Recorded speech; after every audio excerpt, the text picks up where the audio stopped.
Veamos otros botones que son de usual manejo y movimiento en todas las operaciones al utilizar el osciloscopio. Tenemos aquí los controles que tienen que ver con el amplificador vertical. Los botones que normalmente utilizamos son básicamente el que controla la amplificación en el eje del tiempo. Veamos qué sucede cuando lo muevo con respecto a la señal en la parte horizontal. Entonces, lo voy a mover y observe que lo que estoy moviendo son el eje del tiempo. Nótese que con esto estoy tratando de sincronizar el barrido del osciloscopio con la señal que estoy intentando mirar. Obviamente uno tiene que moverlo como se hace en los osciloscopios tradicionales, donde la idea es visualizar la imagen lo mejor posible en la pantalla para luego ser analizada y medida.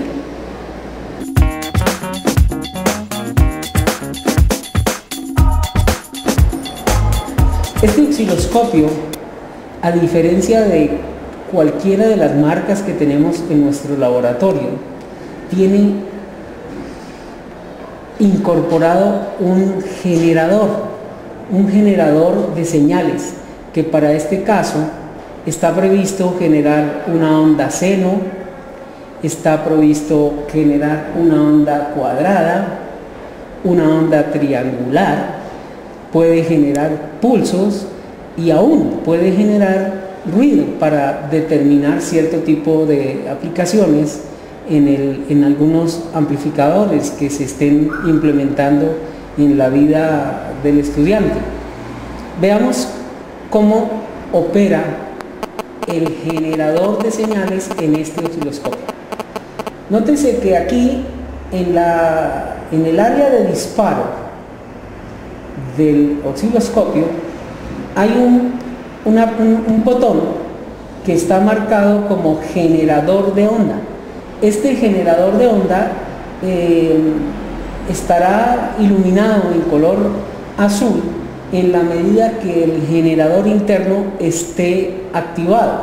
Para este caso está activado. Si yo lo vuelvo a pulsar, entonces el generador de onda se desactiva y el botón se apaga.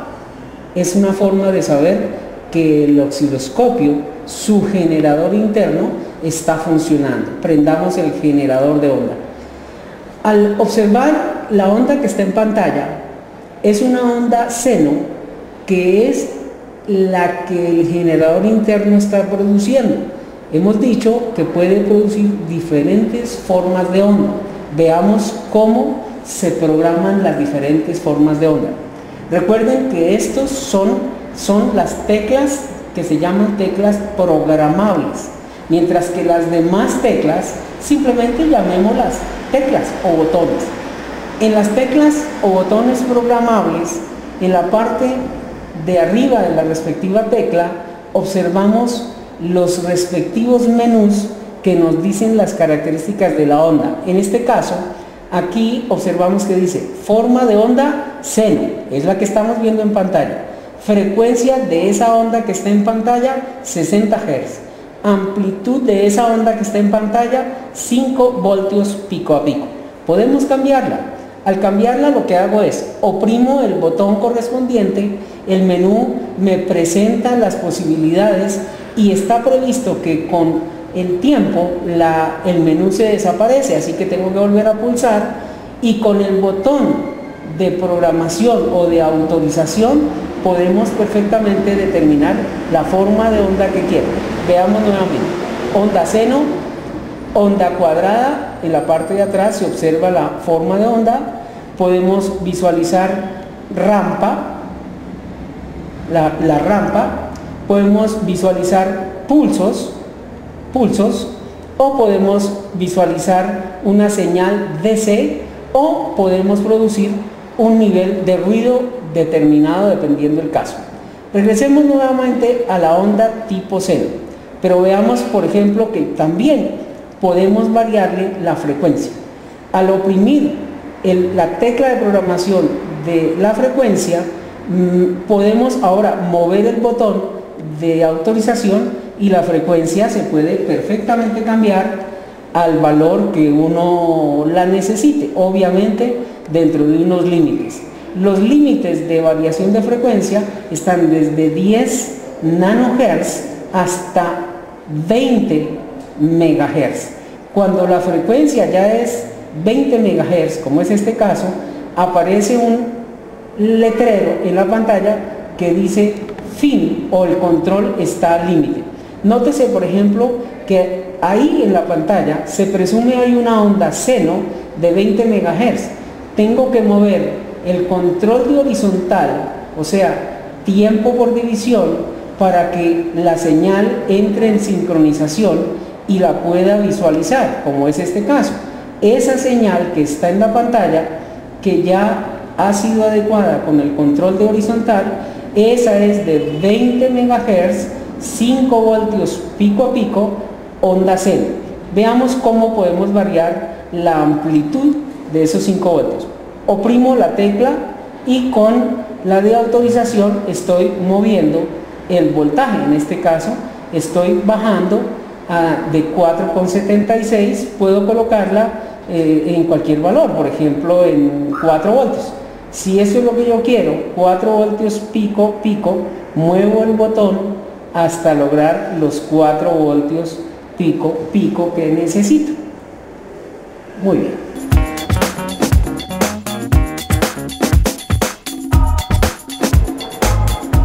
Observemos la señal que está en pantalla y los datos que le hemos pedido en cuanto a las mediciones. Primero se trata de una onda tipo seno. La frecuencia de esa señal es 10,302 kHz.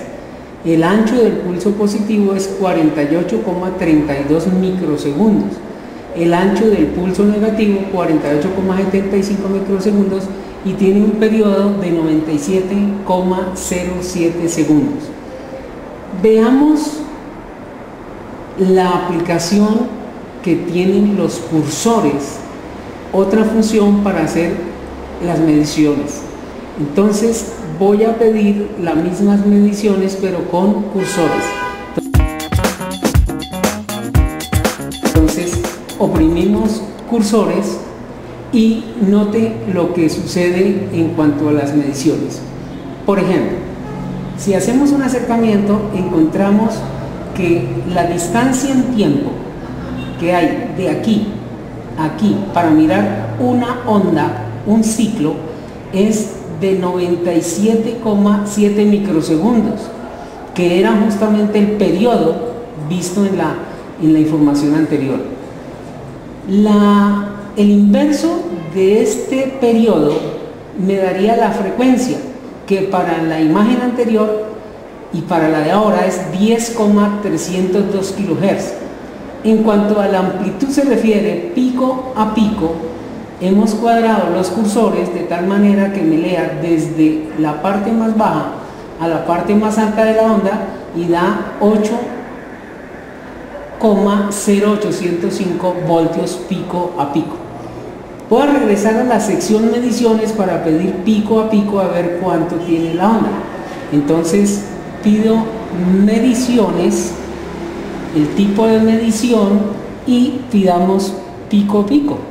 Entonces al mirar la onda pico a pico encontramos que según esto da 10 voltios pico a pico. Volvamos a la sección cursores para medir la amplitud. Entonces cursores, medimos la posición de las líneas de medición en X1 y en Y1 y en Y2. En ese caso tenemos una medición de 9,9697 voltios, que se parece a los 10 voltios pico a pico. Es muy factible que al ubicar las líneas de medición me hayan quedado un poco más arriba o más abajo. Sería cuestión de hacer un acercamiento en la parte del semiciclo negativo y muy posiblemente estoy por encima del área de la curva. Voy a tratar de ubicarla un poco mejor. Pido cursores y miremos la posición del cursor Y. Entonces, estoy moviendo el de arriba, Y, el de arriba. Ahora voy a pedir el Y1. Y1. Al pedir el Y1, voy a mover el nivel de abajo. Y al mover el nivel de abajo, ya quedó perfecto. Y ahora vemos que el delta de los marcadores o cursores Y, desde la parte más alta a la parte más baja, evidentemente es 10,05 voltios. Luego, con esto concluimos que los cursores es otro método de medir la amplitud pico-pico de la señal o la amplitud de donde uno necesite medir en el eje de la vertical o lo que uno quiera medir en el eje de la horizontal. Otra bondad que se puede enumerar para este osciloscopio es la opción de bautizar las señales que se tengan para efecto de informes. En este caso, por ejemplo, si hacemos un acercamiento a la onda amarilla, el osciloscopio por defecto la llama onda número 1. Allá en la parte izquierda de la pantalla se ve onda número 1, la amarilla. La verde, que es un pulsos cuadrados, se llama por defecto 2, pero igual la podríamos cambiar de nombre. El osciloscopio tiene 75 nombres almacenados que usted puede elegir, o de lo contrario simplemente toma el valor que usted desee. ¿Cómo lo hacemos? Se llama etiquetar. Vamos a etiquetar las señales. Entonces, lo primero que tengo que hacer es pedir la función que está acá. Dice etiquetar. Entonces, lo primero que hago es oprimo ese botón. Al oprimir ese botón, inmediatamente sale en las perillas de programación, sale por ejemplo que por defecto la señal número 1 se llama 124, pero igual hay una biblioteca aquí donde se determina la cantidad de nombres posibles. Se presume que aquí en este listado de biblioteca hay 75 nombres diferentes. Veamos y hagamos un escaneo lento moviendo el botón de programación para ver los diferentes nombres que se tienen. La cantidad de nombres que se tienen almacenados son 75. En el listado que se está apareciendo acá por defecto hay unos de programación, 75 vienen programados de fábrica, pero posiblemente encuentre algunos nombres de etiqueta que previamente haya programado. Por ejemplo, miremos, aquí hay uno.